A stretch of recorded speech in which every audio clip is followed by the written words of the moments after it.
নমস্কার সবাইকে। আমি ডক্টর অসীম কুমার ঘোষ। আমি x director, regional institute of ophthalmology medical কলেজে কর্মরত ছিলাম। সেখান থেকে রিটায়ার করেছি সম্প্রতি। আজকের আমার বক্তব্য এটাই যে চোখের ক্ষীণ দৃষ্টি আমরা কি করে বুঝতে পারি বিভিন্ন রকম বয়সে। যখন বাচ্চা মায়ের থেকে ভূমিষ্ঠ হন তখন বাচ্চারা তো অত চোখ খুলতে পারে না, তবে সেক্ষেত্রে আমরা যখন বাচ্চা জন্মায় তখন যদি হাসপাতালে জন্মায় তাহলে কোনো নিওন্যাটোলজিস্ট, যারা বাচ্চাদের ডাক্তার, তারা এসে সম্পূর্ণ বাচ্চাটাকে পরীক্ষা করে। তাতে দেখতে পায় অনেক সময় যে বাচ্চার চোখের যে কর্নিয়া সেখানে সাদা দাগ হয়ে থাকতে পারে, অথবা চোখে একটা জন্ম থেকে ছানি পড়তে পারে, চোখের চোখ একদম তৈরি হয়নি সেরকম হতে পারে। তা সেই সব সমস্ত ব্যাপারগুলো পর্যবেক্ষণ করে অপথলমোলজিস্ট, যারা চোখের ডাক্তার, তাদের কাছে রেফার করে। তখন সেই বাচ্চাটিকে আবার নতুন করে অপথলমোলজিস্ট দেখেন। যদি খুব বেশি বাচ্চা ছোট থাকে তাহলে অজ্ঞান না করেও তাকে সামান্যতম একটু খিদে বশত যখন কাঁদছে তখন করা যায় না, বাচ্চারা ইরিটেটেড হয়, হয়তো কিছু সুক্রোজ সাসপেনশন জল দিয়ে কিছুটা কমে যায়, তখন তার উত্তেজনা বা বিরক্তি তখন আমরা দেখতে পারি। এরকম প্রসঙ্গে বলা উচিত যে যখন যখন কোনো কোনো বাচ্চা আবার যখন মায়ের পেট থেকে জন্মায়, মায়ের গর্ভে কিন্তু তারা পুরোপুরি যে সময়টা মানে 36 উইকস গর্ভাবস্থা সেটা মেনটেন করতে পারেন না অনেক মা, আগেই বাচ্চা হয়ে যায়। হয়তো 28 সপ্তাহে হলো, 26 সপ্তাহে হলো বা 30 সপ্তাহে, এবং বাচ্চার খুব ওজন কমলো এবং বাচ্চাকে অনেক সময় নিকু বা পিকু, যেখানে ইনকিউবেটরে রাখতে হলো, বেশি অক্সিজেন দিতে হলো প্রাণ বাঁচানোর জন্য, সেইগুলো কিন্তু বাচ্চাদের চোখের একটা ক্ষতি করতে পারে। তাকে বলে রেটিনোপ্যাথি অফ প্রিম্যাচুরিটি। তাহলে আমাদের বাচ্চাটা যদি মানে পুষ্ট হয় এবং ঠিক মতো করে সময়ে জন্মাতে পারে, তার দিকে কিন্তু আমাদের নজর রাখতে হবে। সেটা করবেন হচ্ছে স্ত্রী ও প্রসূতি রোগ বিশেষজ্ঞ, তারাই ঠিক মতো করে করবেন। আমরা শুধু দেখবো যে কোনো চোখের কোনো অসুবিধা নিয়ে জন্মেছে কিনা, বা চোখের যে জন্ম থেকে যে অসুখগুলো সেগুলোকে ভালো করতে হবে খুব তাড়াতাড়ি, তড়িৎ গতিতে, তা নাহলে বাচ্চার কিন্তু চোখে আলো ঢুকবে না। একটু যখন বড় হলো তখন বাচ্চা চারিদিকে চোখ মেলে চাইছে, কিন্তু পার্টিকুলার একটা দিকে দৃষ্টি নিবদ্ধ হচ্ছে না, তখন সেই সময় আমাদের চোখের ভেতরে যে রেটিনাতে ফোবিয়া থাকে সেটা তৈরি হতে একটু সময় লাগে, মোটামুটি 3 সপ্তাহ থেকে 6 সপ্তাহ। সেই 6 সপ্তাহের মধ্যে যদি বাচ্চার ওই জিনিসটা তৈরি না হয় তাহলে কিন্তু বাচ্চার নিস্ট্যাগমাস, ইংরেজিতে বলে নিস্ট্যাগমাস, মানে কন্টিনিউয়াস বাচ্চার চোখ একটু নড়তে থাকে, তাহলে এটাও কিন্তু আমাদের ছোটবেলায় দেখা উচিত। এবং একটু পরে অনেক সময় 2 বছর 1.5 বছর বয়সে আমরা বাচ্চাদের চোখে টিউমার পেতে পারি, রেটিনোব্লাস্টোমা। সেটা একদম মারাত্মক প্রাণঘাতী টিউমার। সেই বাচ্চাদের মানে কমন চোখের ক্যান্সার হচ্ছে রেটিনোব্লাস্টোমা। সেগুলো কিন্তু প্রেজেন্ট করে অনেক সময় যে চোখের মধ্যে একটা সাদা রিফ্লেক্স দেখাচ্ছে, হোয়াইট রিফ্লেক্স, মানে চোখের যেখানে মনি তার পেছনে ছানির মতো একটা বাচ্চাদের দেখা যাচ্ছে। সেক্ষেত্রে আমরা কিন্তু অজ্ঞান করে বাচ্চাটাকে ভালো করে দেখতেই হবে বা দেখি, এবং সেটা শুধুমাত্র ওই চোখে দেখি তা নয়, অন্য চোখটাও দেখি, এবং তাকে রোগ মুক্তির জন্য বিভিন্ন রকমের অঙ্কোলজিস্ট এবং যারা আমাদের রেডিওলজিস্ট আছেন তাদের সাহায্য নিয়ে আমরা এটা করে থাকি। যখন আর একটু বড় হলো 5 বছর, 5 বছর বয়সে প্রত্যেক বাচ্চারই কিন্তু চোখের পাওয়ার দেখা উচিত। যখন সে স্কুলে যেতে শুরু করছে তার মানে এই 5 বছর বয়স অবধি কিন্তু চোখের দুটো চোখের মধ্যে একটা যে একটা রিলেশন, পারস্পরিক সম্পর্ক, সেটা আমাদের কিন্তু বেশি বয়স অবধি মেনটেন না করলে আমাদের যে বাইনোকুলার ভিশন বলে ওটাকে, যে আমরা কোনোভাবে ডেপথ বুঝতে পারি না। ধরুন ড্রাইভার একটা গাড়ি চালাবে, সামনে যদি তার বাম্প থাকে বা গর্ত থাকে, সেই গর্ত বুঝবার মতো ক্ষমতা যদি তার বাইনোকুলারিটি না ডেভেলপ করে, যেটা 5 বছরের আগে এবং 5 বছর থেকে আর 1-1.5 বছরের মধ্যে হয়ে যায়, তাহলে সেটাও আমরা ঠিক মতো করে দেখে নিয়ে তার চিকিৎসা করা যেতে পারে। তাকে ঠিকমতো চশমা দিতে হবে, তাই বাইনোকুলার ভিশন তৈরি হওয়ার জন্য যে সমস্ত পন্থা সেটা করতে হবে। অনেক সময় ট্যারা থাকে, অনেক সময় বাচ্চা, সেই ট্যারাকে ঠিকমতো করে সার্জারি করে এবং তার চশমা দিয়ে ঠিক মতো করে এগোতে হবে তার জীবনকে। একটু পরে যখন পাওয়ার হয়ে গেল, প্রতিটা বাচ্চারই পাওয়ার ইউজুয়ালি মাইনাস হতে পারে, মায়োপিয়া আমরা মাইনাস বলি, মানে লোকের মুখে কথা মতো, এটা যদিও ডাক্তারিতে আমরা না বলাই ভালো। তবে মানে মায়োপিয়া এবং হাইপারমেট্রোপিয়া যে দুটো জিনিস আছে, তার মায়োপিয়া যদি তা ধরা পড়ে, মায়োপিয়াটা 6 মাস অন্তর কিন্তু চেক করতে হবে, সেটা দেখে নিতে হবে যে ঠিকমতো বাড়ছে কমছে কিনা। কমার ব্যাপারটা বেশি হয় না, বাড়ার ব্যাপারটা হয় 18-19 বছর অবধি, এবং তাকে প্রতি 6 মাস থেকে 1 বছরের মধ্যে ঠিক মতো করে পরীক্ষা করে তার পাওয়ার ঠিক মতো কারেক্ট করে তাকে পড়াশুনো করতে দিতে হবে। তা নাহলে সে মাথা যন্ত্রণায় ভুগবে, তার সবসময় পড়াতে অনীহা আসবে, দূরের বোর্ডে দেখতে পাবে না, অনেক কিছু দিদিমণিরা বা ম্যাডামরা লিখবেন বোর্ডে সেটা দেখতে পাবে না। তার জন্য কিন্তু তার একটা নিজের মধ্যে একটা কি বলবো, একটা নিম্ন ধরনের কমপ্লেক্সিটি হতে পারে। ওই জন্য মাকে এসে বলে যে আমি দেখতে পাই না, অন্যরা দেখতে পায়, তখন আমাদের কিন্তু সজাগ হতে হবে। এবং এই বয়সে বাচ্চারা খেলাধুলো, ছুটাছুটি, দৌড়ি পুরো মাঠের মধ্যে ভরিয়ে দিচ্ছে, মাঝে মাঝে ঢিল ছুটছে, এখানে ওখানে ছুটছে। তবে খুব সাবধান, এই সময় কিন্তু চোখে আঘাতজনিত কারণে অনেক ক্ষতি হয়ে যায়।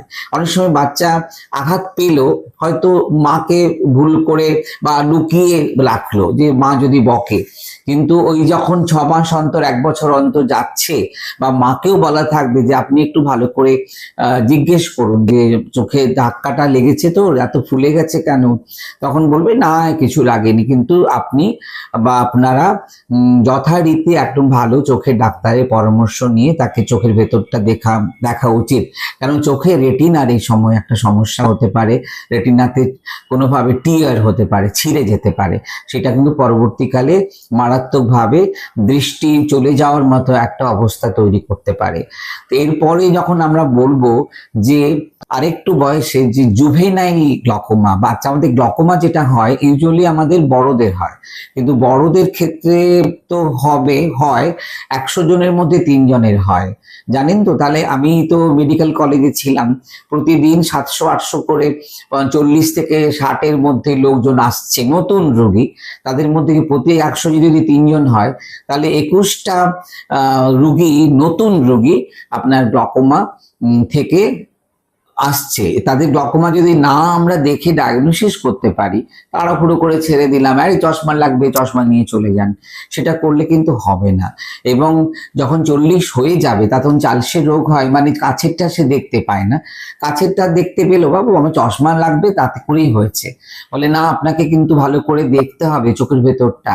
অনেক সময় ডাক্তারেরাও অনেক সময় তাড়াতাড়ির জন্য পেশেন্ট ছেড়ে দেন, কিন্তু যারা রোগী তাদেরকে স্বতঃপ্রবৃত্ত হয়ে বলতে হবে, ডাক্তারবাবু আমার চোখটা তো গ্লকোমা আছে কিনা দেখলেন না।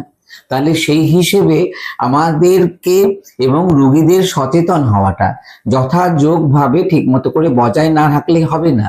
এই জন্য ছানি আছে কিনা, চোখের মধ্যে কোনো রেটিনাতে সমস্যা আছে কিনা, গ্লকোমা আছে কিনা, সবকিছু দেখতে বাধ্য একজন অপথ্যালমোলজিস্ট। তাই আপনাদের এই চ্যানেলের মাধ্যমে এটাই বলতে চাইছি যে আপনারা কিন্তু চোখের যখন দেখাতে আসছেন তখন সবকিছু খুঁটিয়ে জেনে আপনারা কিন্তু ডাক্তারবাবুকে সব পরীক্ষাগুলো করিয়ে নিতে বলবেন, এবং আপনি নিঃসন্দেহ হবেন যে, বা আপনি নিশ্চিন্ত হবেন যে আপনার কিন্তু তেমন কোনো রোগ নেই চোখের, শুধুমাত্র পাওয়ারেরই অসুবিধে।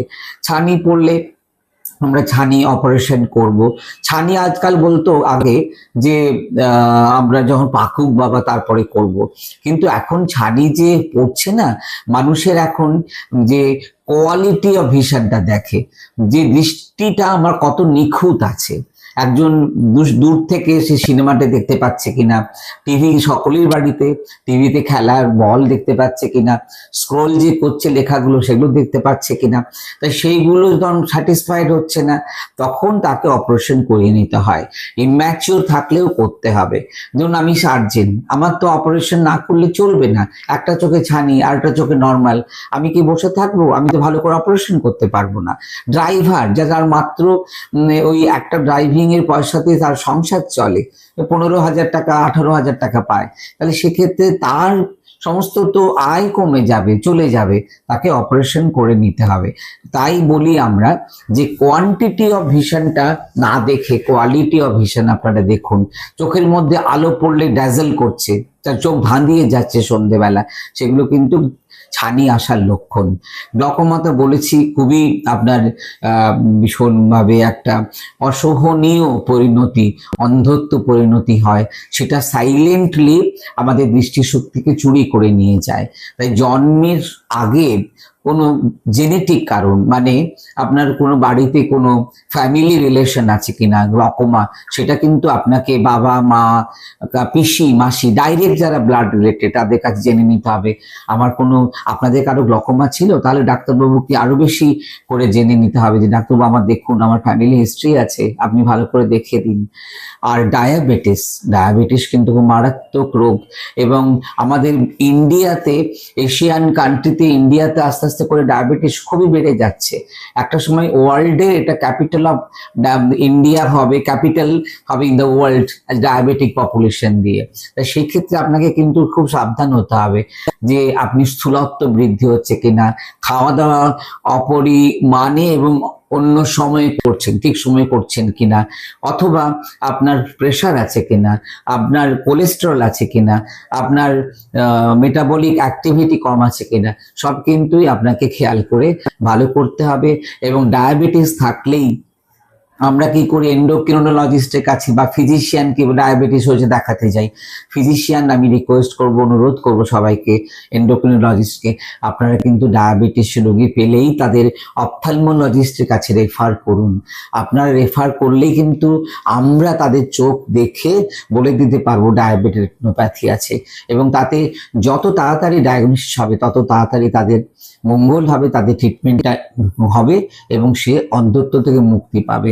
তাহলে আমরা ডায়াবেটিস বলেছি, গ্লকোমা বলেছি, চোখের পাওয়ার বলেছি, এবং প্রেশার জনিত কারণে অনেক সময় চোখের মধ্যে স্ট্রোক হয় এবং রক্তক্ষরণ হয়, তাই সেটাও কিন্তু খেয়াল করতে হবে। এবং আপনার যখন আরেকটু বয়স হচ্ছে, যে অনেক সময় ARMD, age related macular degeneration, যেখানটা ম্যাকুলা আমরা দেখি সেই জায়গাটাতে যত বয়স বাড়ে, যারা স্মোকিং এর হ্যাবিট আছে, খুব চেন স্মোকার ছিল, অথবা প্রেশার থাকলেও, ডিসলিপিডিমা থাকলে, তাদের দেখা যায় যে যে ম্যাকুলার জায়গাটাতে আস্তে আস্তে ক্ষয় রোগ আক্রান্ত হয়, ডিজেনারেশন। সেটা একটা ধরনের ড্রাই আছে, মানে শুকনো শুকনো, আর একটা হচ্ছে রক্তক্ষরণ হয়। রক্তক্ষরণে কিন্তু খুব খারাপ, এবং সেইটাতে ইনজেকশনের ব্যবহার আছে। ডায়াবেটিস রেটিনোপ্যাথিতে ইনজেকশন সরকারি হাসপাতালে সব বিনা পয়সায় দেওয়া হয়। আপনারা কিন্তু চোখের অবহেলা করবেন না। আপনারা ঠিক সময়ে আপনার বাচ্চাকে সুস্থ রাখুন, বাচ্চার জন্মানোর আগে মাকে সুস্থ রাখুন, বাচ্চা জন্মালো তার সমস্ত কিছু দেখে আপনি চোখের ডাক্তারকে পাঠান। তারপরে বাচ্চাদেরকে প্রতি বছর ঠিক সময় করে চোখ দেখিয়ে নেওয়া। যদি চোখে আঘাতজনিত কোনো প্রবলেম থাকে তাকেও ঠিক মতো করে রেটিনা দেখে নেওয়া। এবং বলতে গেলে যে যখন 40 কাছাকাছি হলো তখন আমাদের জেনে নেওয়া যে ডায়াবেটিস থাকলে রেটিনোপ্যাথি হতে পারে, গ্লকোমা থাকলে অন্ধ হতে পারি, প্রেশার থাকলে স্ট্রোক হতে পারে, ডিসলিপিডিমিয়া মানে কোলেস্টেরল গন্ডগোল হলে তারও তো স্ট্রোক হতে পারে। এবং যে সর্বোপরি ছানিকে ঠিক মতো করে দেখে তার অপারেশন করা, এই সব কারণেই কিন্তু আমরা যে, তাছাড়াও জন্মগত কারণের আটকানা রোগ হয় কিছু কিছু লোকের ক্ষেত্রে, সেইগুলো তো একটা দুর্ভাগ্যজনক, তাদের খুব একটা আশাপ্রদ ট্রিটমেন্ট নেই, কিন্তু জেনেটিক কাউন্সেলিং আছে। আপনি যদি সেই রেটিনাইটিস পিগমেন্টোসা, যে ভদ্রলোকটি আমরা ডায়াগনোসিস করেছি, তাকে যদি বিবাহ সূত্রে একজন মহিলার সঙ্গে আবদ্ধ করলেন, তার সন্তান হলো, সন্তানেরও কিন্তু আবার রেটিনাস পিগমেন্টোসিস হতে পারে। সেটাকে বলে জেনেটিক কাউন্সেলিং। আজকালকার যুগে চিকিৎসা তো শুধু আপনার ওষুধ দিয়ে দিলে হয় না, কাউন্সেল করে তাকে সচেতন করা এবং তাকে সমাজের মধ্যে একটা ভালো জায়গায় রাখা, এটাই আমাদের কর্তব্য হওয়া উচিত।